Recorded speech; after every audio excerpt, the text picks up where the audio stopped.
detection that's been knocked out, their radar has been knocked out, and just about everything's been knocked out.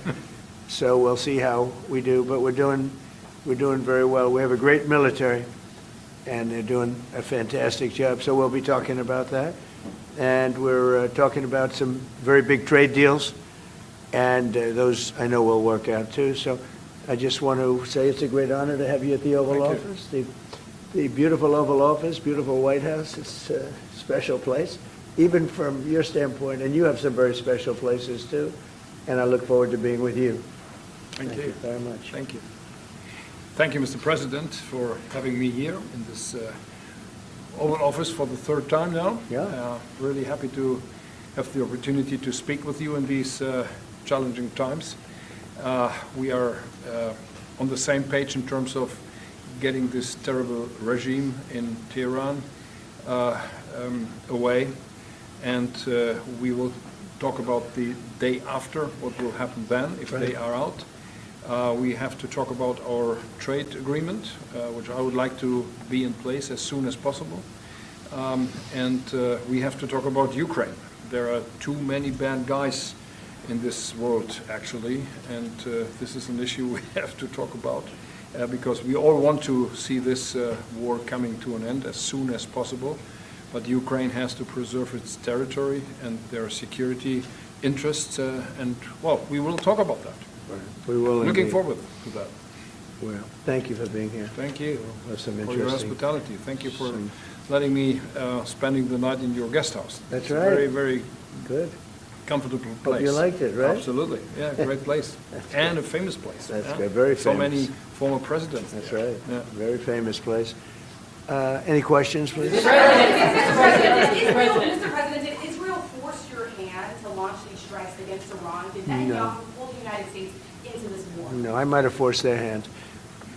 You see, we were having negotiations with these lunatics, and it was my opinion that they were going to attack first. They were going to attack. If we didn't do it, they were going to attack first. I felt strongly about that. And we have great negotiators, great people that do this very successfully and have done it all their lives very successful. And based on the way the negotiation was going, I think they were going to attack first.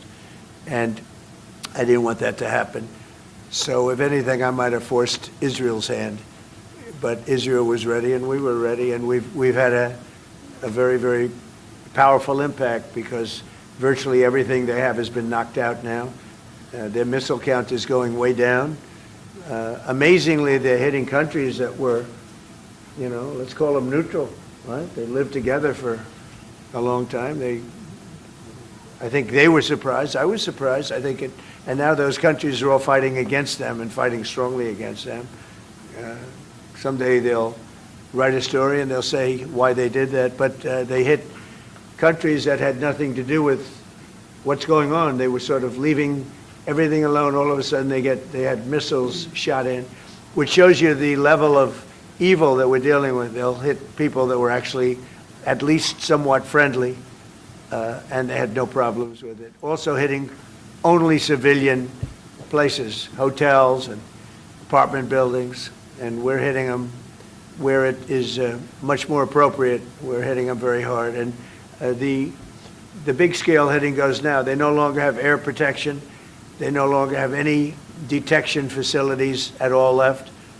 And so they're gonna be in for a lot of hurt. These are bad people. These are people that killed. I guess it's 35,000. It's coming out 35,000 over the last 3 weeks. Protesters, 35,000 violently killed.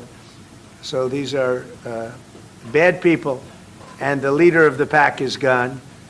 And as you know, 49 people were taken out in the first hit, and I guess there was another hit today on the new leadership, and it looks like that was pretty substantial also.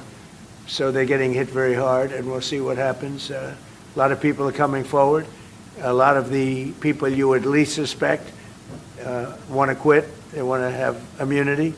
They're asking for immunity, and probably at some point they'll be dropping, as you would say, laying down their guns. We'll see what happens. In the meantime, we're just continuing to go forward. Our military is the #1 in the world by far, and we are Everything's big in my book. Venezuela was big, this is big, the original hit, Midnight Hammer, was big, everything you view is big, but it's not considered very big by some standards, by some of our standards. We have a military like no other military that's ever been built. Yeah, please. Mr. President, what's the worst-case scenario that you have planned for in Iran? Well, I don't know if there's a worst case. We have them very much beaten militarily from the military standpoint. They're still lobbing some missiles. At some point, they won't even be able to do that because we're hitting all of their carriers. We're hitting all of their missile stock. You know, they built up all these missiles over the last few years. They had a lot of them. They've shot a lot of them, and we're knocking out a lot. I guess the worst case would be we do this, and then somebody takes over who's as bad as the previous person, right? That could happen. We don't want that to happen. That would probably be the worst. You go through this, and then in 5 years you realize you put somebody in who was no better. So we'd like to see somebody in there that's going to bring it back for the people. And we'll see what happens with the people. You know, they have their chance. And we've said, don't do it yet. If you're going to go out and protest, don't do it yet. It's very dangerous out there. A lot of bombs are being dropped. But I would say that would be about the worst. Do you have someone in mind right now? Because you said all the people you did have in mind have been taken out. What do you think? Well, most of the people we had in mind are dead. So, you know, we had some in mind from that group that is dead. And now we have another group. They may be dead also, based on reports. So I guess you have a third wave coming in. Pretty soon we're not going to know anybody. But we have, I mean, Venezuela was so incredible because we did the attack and we kept government totally intact. And we have Delcy, who's been very good. We have the whole chain of command, and they've been, you know, look, the relationship's been great. We've taken out 100 million barrels of oil already, and a big part of that goes to them, and a big part goes to us. And it's been great. We paid for the war many times over, and we're going to be running the oil. And Venezuela is going to make more money than they ever made, and that's great for the people. The relationship has been great. It's been seamless. Nobody's actually ever seen anything like it. If you look at Iraq, where very stupidly everybody was fired, the generals were fired, the military was fired, the police were fired, the fire departments were fired, and all of the government workers were fired. So after, you know, people would call, they had no idea. And by the way, ISIS was formed. That's where ISIS came from, all of the fired people. We don't believe in that. So we'll see what happens, but first we have to finish off the military. What do you think about Crown Prince Reza Pahlavi? Is he an option at all in your mind? I guess he is. Some people like him, and we haven't been thinking about too much about that. It would seem to me that somebody from within maybe would be more appropriate. I've said that. He looks like a very nice person, but it would seem to me that somebody that's there, that's currently popular, if there's such a person. But we have people like that. We have people that were more moderate. You know, these were radical lunatics, and you know what they get? They get nothing. All they do is kill people. Mr. President, what exactly was the imminent? You've asked, not your turn. Not your turn, please.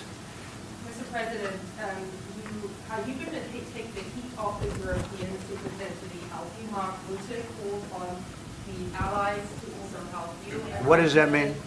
Well, you have to ask Mark Rutte. He said not as part of NATO, but to be helpful to you in this.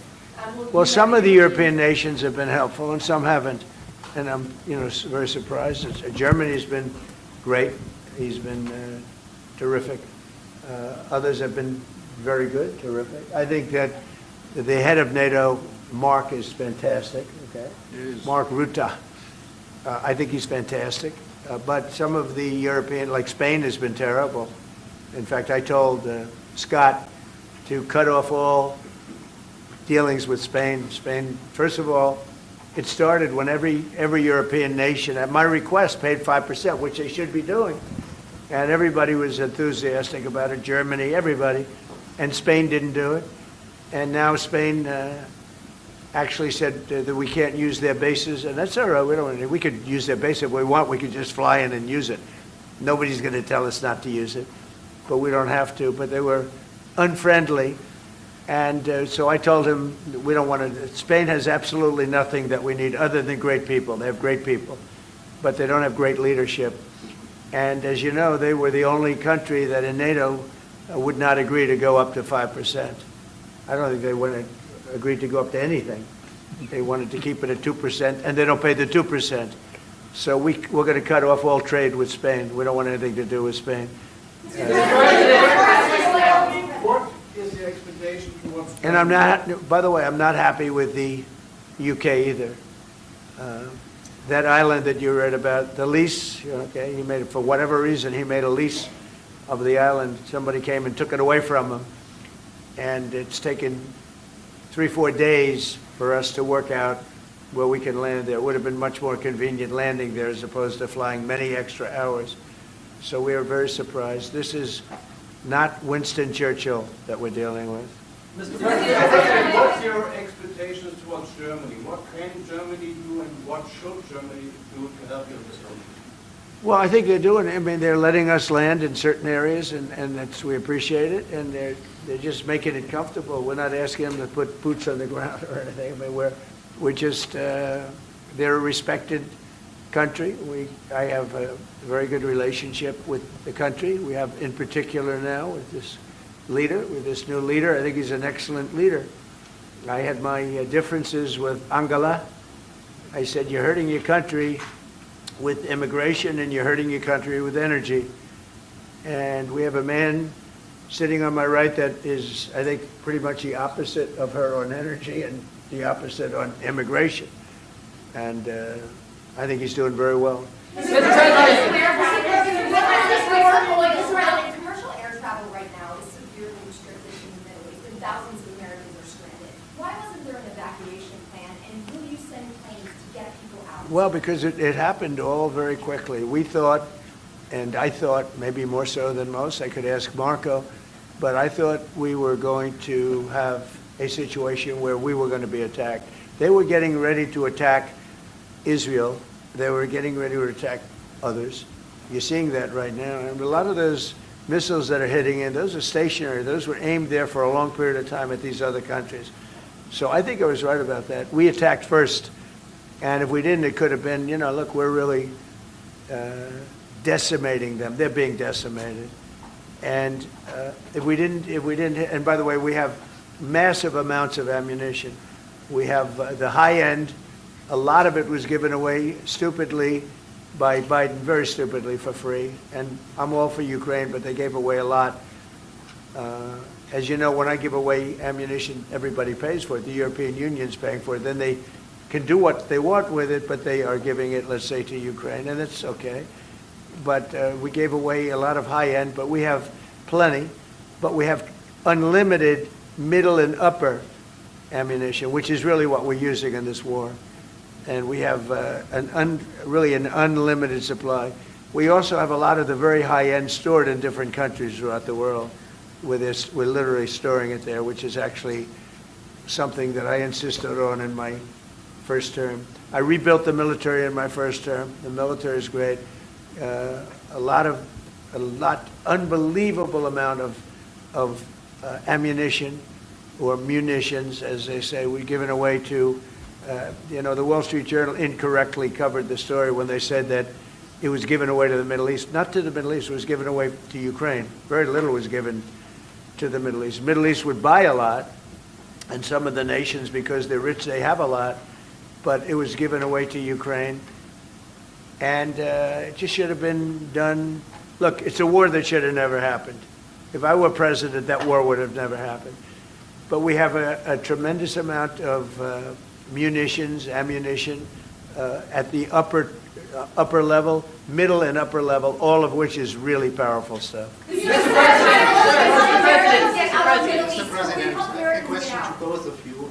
How worried are you that the rising prices for gas and oil are damaging the American economy and also Mr. Chancellor? Yeah, do you want to go ahead?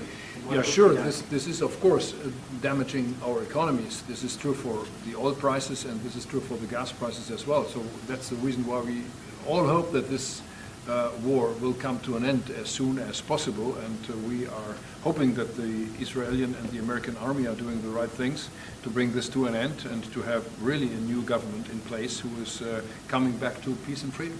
Yeah. Something had to be done. And it's been 47 years. They've been killing people all over the world for a long time. They were the kings and fathers of the roadside bomb. Soleimani, we killed him last term. If we didn't, I think it might be a different story today. They would have been much stronger and smarter than they are. But they did the roadside bombs. 95% of the people lost their legs, arms, had their face wiped out, just wiped out. I've seen some young people that it's so sad to watch. And that was almost all, 95% comes from Iran and with Soleimani. Soleimani loved his favorite weapon. He loved the roadside bomb. And when you see people walking around with no legs and no arms and a face that's been blown to hell, these people, what they have to go and the way they have to live, this is Iran.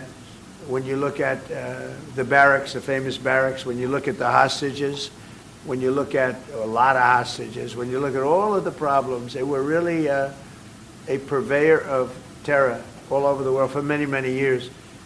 And it's something that had to be done, something. And I believe that if we didn't, because I see where Congress, you know, if I didn't do this, guys like Schumer, who are losers, the Democrats, they're losers. That's why they're not here.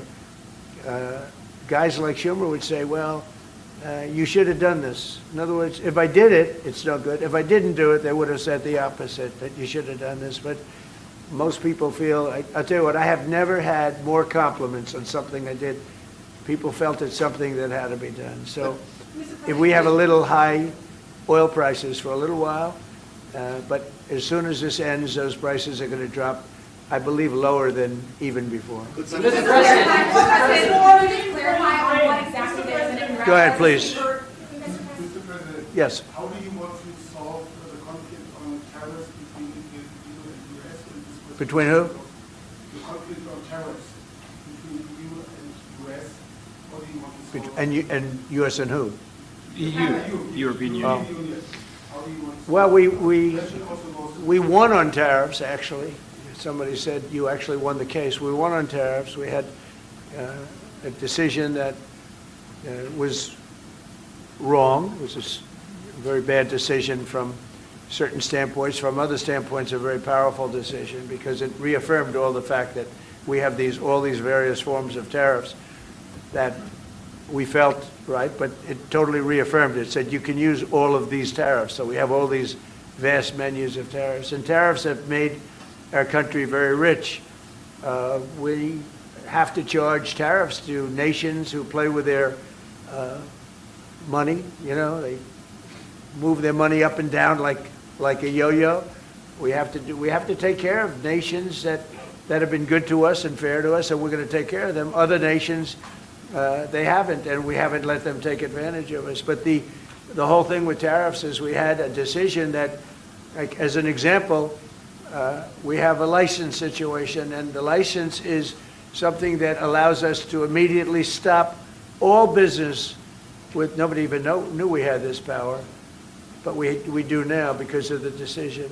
We have the right to stop all business having to do with a certain country. If a certain country is not treating us well, the president, without going to Congress, has the right to stop. Sort of interesting.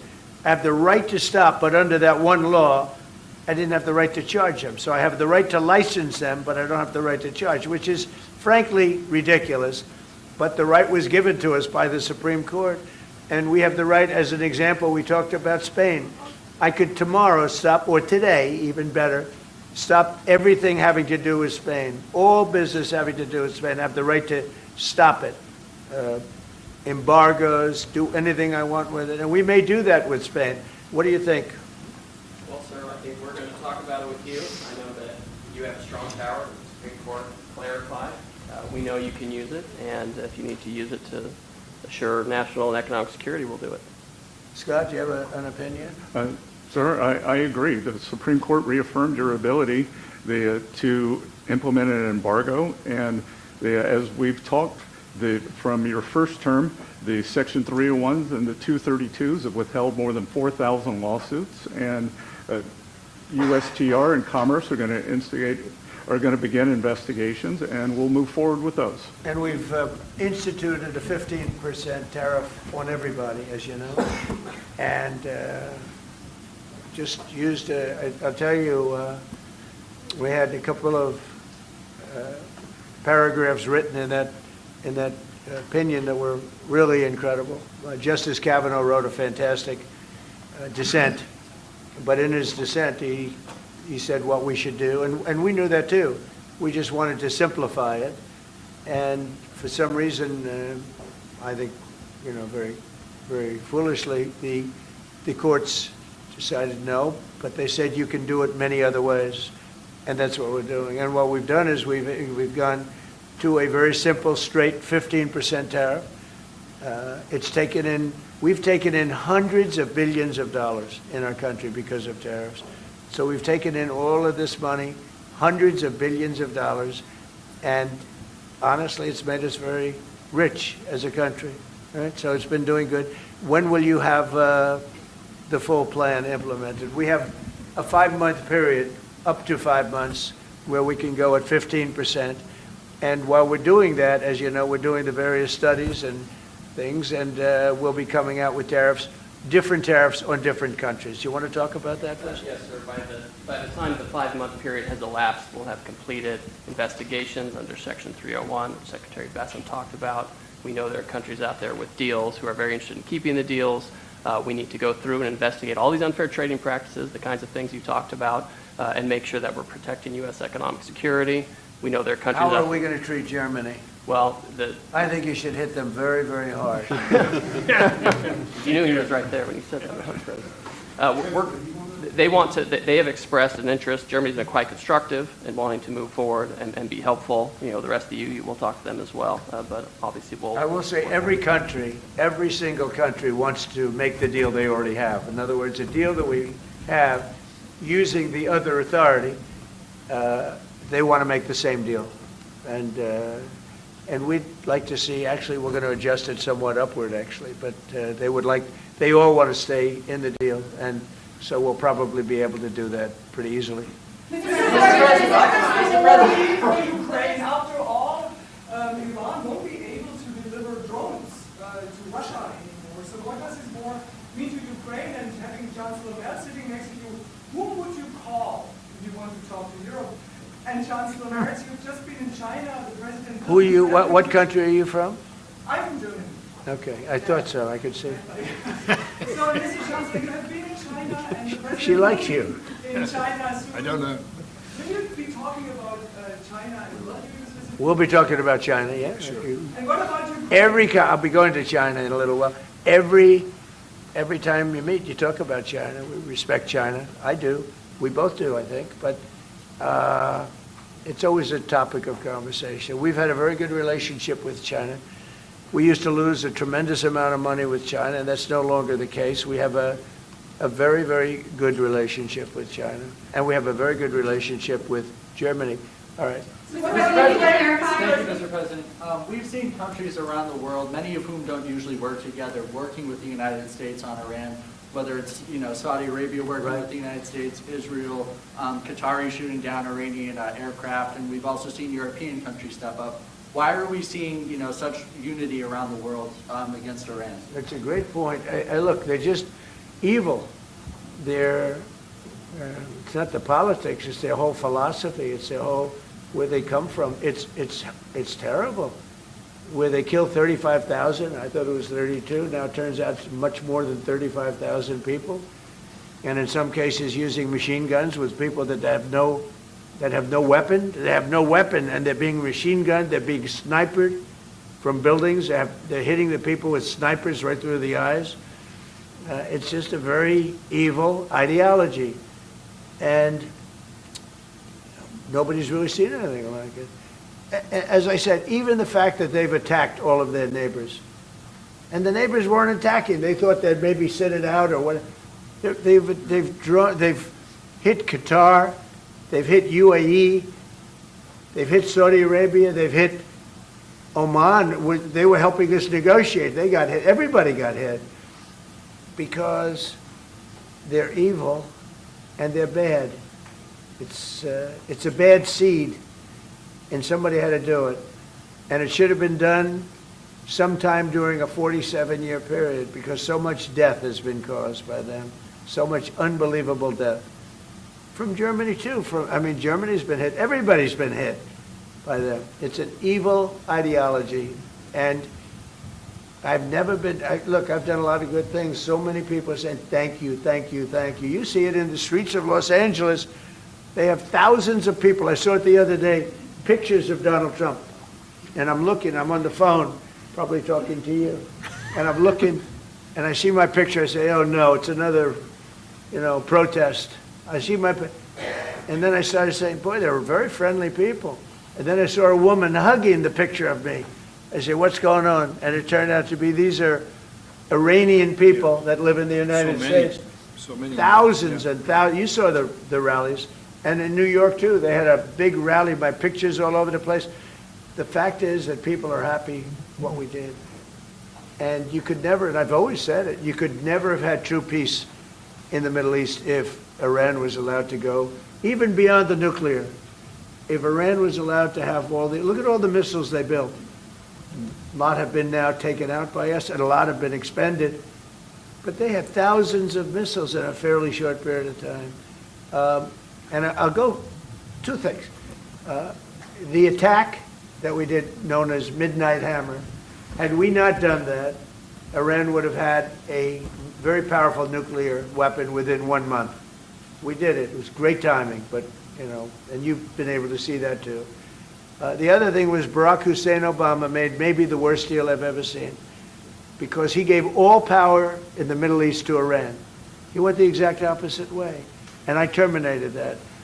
If I didn't terminate that deal, they would be sitting with a massive nuclear weapon 3 years ago, which would have been used already on Israel at least, and other countries also.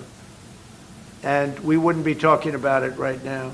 But if I didn't terminate the deal that Obama made, giving them everything, including plane loads of cash. Do you remember the airplane flew over there? It was a Boeing 757. There was two of them, loaded. They took out all the seats. It was loaded with green cash. So much cash that it was in Virginia, Maryland, and Washington, D.C. They got all the cash from all the banks. They put it, and they flew it to Iran. I never knew a president had that power. I'm going to maybe try it sometime if it's okay. I think I'm going to do it. I'll fly it somewhere. Nobody's ever seen anything like it. 2 planes loaded from floor to ceiling, big planes, Boeing 757s, taken over there and given cash. In addition to that, he was giving them billions of dollars. But worse, he was giving them the right to have the path to a nuclear weapon. And that deal expired. A lot of people said, oh, you terminated it. Well, it was going to be terminated anyway because it expired. It gave them the right to have top-of-the-line nuclear weapon. If they had, because they're crazy, just like the people on my right during the State of the Union. I looked at them, I said, you're crazy? These people are crazy. And if they had a nuclear weapon, they would have used it. All right, how about 1 or 2 more? Mr. President. Go ahead, please. Chancellor Merz, you just heard that the president is thinking about punishing Spain. What are your thoughts spontaneously on this, and what can you do to, Well, the answer on that is quite simple. We are trying to convince Spain to catch up with the 3% or 3.5%, which we agreed on in NATO. And as the president said, it's correct. Spain is the only one who is not willing to accept that. And we are trying to convince them that this is a part of our common security, that we all have to comply with these numbers, and this is 3.5 for military and another 1.5 for our military infrastructure. So Spain has to comply with that. Spain has been very very uncooperative. And so has UK. Now, the second one is shocking, but this is not the age of Churchill. I will say the UK has been very, very uncooperative with that stupid island that they have, that they gave away and took a 100-year lease, having to do with perhaps indigenous people claiming the island that never even saw the island before. What's that all about? And they ruin relationships. It's a shame. It's and that country, UK, and I love that country. I love it. My mother was born there. I love it. My mother was born there. My father was born. Right? He knows all about my father. My father was born there. So, you know, very places that you sort of automatically very feel warmly about. But the UK, what they're doing with energy and what they're doing with immigration is horrible. You have the North Sea. Somebody said yesterday, what would you do if you were the UK? Open up the North Sea.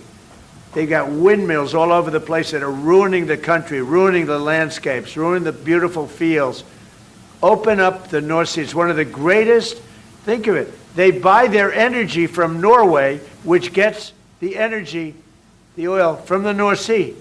So Norway drills in the North Sea and sells it to UK. And UK has a better part of the North Sea. Open up that. And number two, illegal immigration. They got to solve that problem. And I must say, that's not only UK, that's other parts of the European Union that have the same problem. Immigration and energy. The energy is through the roof, the highest in the world. And the immigration is, I mean, you know, look, you have places where in the UK, you have a terrible mayor of London, terrible, he's an incompetent guy. But you have Sharia courts. You don't have Sharia courts. You don't want Sharia courts. You have Sharia courts adjudicating law. So it's very simple. Immigration, very importantly, immigration and energy. And you bring it back. Otherwise, you're not going to bring it back. Okay. One more. Go ahead. I have a question for the Chancellor. Yes, please. To the Chancellor, Chancellor Merz. Yeah. You've called for unity and joint force in this moment against Iran. What does that look like to you? And then, Mr. President, where is getting a deal with Russia and Ukraine on your priority list right now? Okay, where you going? So we, as I said in Germany the last 2 days, we are supporting the United States and Israel to get rid of this terrible terrorist regime. And we are looking forward to a day after, and we have to talk about the strategy. What is following after this regime is away, and we have to strategize on this entire region. And we are having a high interest in common approach and common work and what we can do. And this is important not just for the Americans. This is extremely important for Europe and extremely important for Israel and their security. So we are really looking forward to find ways how to deal about the day after. And as far as Russia, Ukraine, where is it on my priority list? Very high. We thought that, I thought it was going to be one of the easier ones. I've settled 8 wars, and actually maybe one more than that. But minimum 8 wars, big ones, potential India, Pakistan, big wars, very important, big ones. I thought this was going to be much easier than it is. There's tremendous hatred between President Putin and President Zelensky, tremendous hatred. I've seen a lot of hatred in my life, but I think this is about top scale. I believe it's going to happen. Sometimes I blame one, sometimes I blame the other. I think it's going to happen, but it's high on my list. Not in that it affects the United States so much, because it's very far away, but last week and for the last 4 weeks actually, 32,000 soldiers died. 32,000. And it's been averaging 25 to 30,000 soldiers a month have been dying in that stupid war. And I'd love to see it ended. It's the worst that there has been since World War II. If you can't get a deal, what will that mean for you? All you can do is do your best, you know. It takes 2 to tango. and they have to get along. They have to be able to talk to each other. They hate each other a lot. That has an impact, you know. It really has an impact. It's bad for both. The saddest is that if the election weren't rigged, my election, that war would have never taken place. And you know what else wouldn't have taken place? Allowing 25 million people to pour through an open border, that wouldn't have taken place. A lot of things would have been different. But we're doing very well, and I think a big factor in this world and future factor is what we're doing right now with Iran. If we don't stop them, or if we didn't stop them, or if we didn't start, they've been decimated. But if we didn't do what we're doing right now, you would have had a nuclear war, and they would have taken out many countries, because you know what? They're sick people. They're mentally ill, sick people. They're angry. They're crazy. They're sick. Thank you very much. Thank you very much, everyone. Thank you, Press. Thank you, Press. Thank you. Thank you, guys. Keep moving. Thank you. Got it. Thank you. This way. Thank you, Press. Keep moving. Thank you. Thanks, guys. Moving out the door. Thank you, guys. Keep moving.